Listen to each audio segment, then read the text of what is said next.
Welcome to the Amy Noel YouTube channel for parents of kids with dyslexia. On this channel, I talk about how we can help our children both at school and out of school to be successful academically and to be happy. I have 5 children on the dyslexia spectrum, 3 of which have IEPs at school. In this video, I'm going to talk about the public hearing for the Selpa budget and service plan. You're going to find out how it can help you to attend these meetings.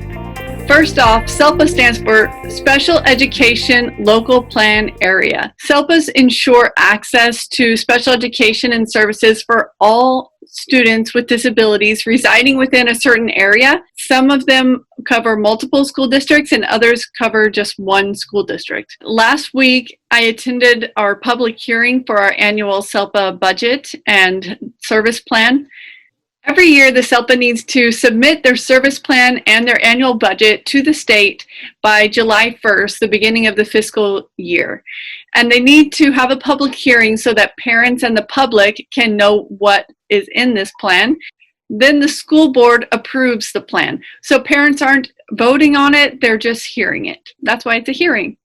The budget plan is called Section D of the Special Education Local Plan. The service plan is Section E. Other sections of the plan are only approved every 3 years starting July 1st of this year. I made a list of questions while the meeting was going on and after the meeting, and then I emailed them to our SELPA director and set up an appointment with her to talk about my questions. And I have another follow-up appointment with an assistant director this coming week to ask more questions that were sparked from that meeting. They're actually inviting parents to talk to them. They're really friendly SELPA. One of the terms that was used was an ADR. And when I asked what that was, she said it stands for Alternative Dispute Resolutions, which are like a level below mediation, which is a level below filing due process. You could have a mediation instead, and mediation involves a third party, which is usually a former special education judge.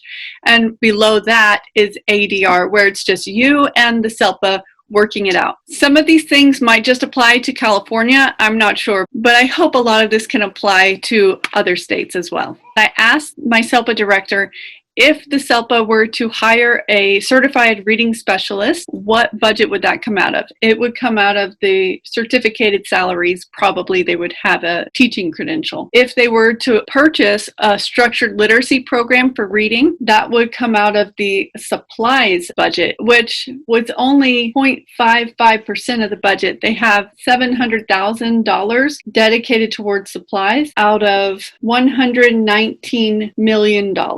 So I definitely want to get to the school board before they approve this budget to make sure that there's enough money for those kind of needed supplies that are actually going to make a difference for our kids. I know there's not a lot of flexibility in the budget right now, especially with COVID-19 going on. Out of $119 million, I think we can afford a structured literacy program. It got a little bit uncomfortable when I asked her about litigation. I asked what budget that comes out of, and she told me it was the services and operations budget, which is also for copiers, transportation, technology, and whatever it takes to keep the special education department running. $23 million. So how much of that is going towards lawyer fees? I don't know. The SELPA director did tell me that when they have litigation cases, the fees to the lawyers are almost always more expensive than the services they end up providing to the children, which leads me to think it would be much better to solve it in an ADR if possible. She said the lawyer fees are usually $5,000 to $12,000. Settlement amounts for those fees are provided to the school board every month.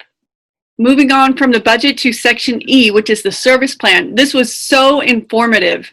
It was like a shopping list for me of what my kids could get.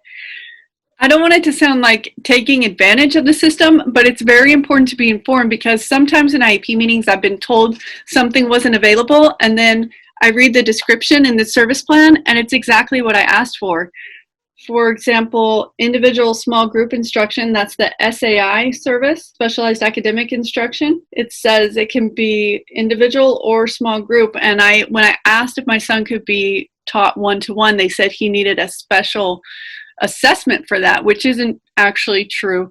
And the SELPA director said sometimes the caseworkers can just be misinformed. The broader definition of the services doesn't always get down to the caseworker.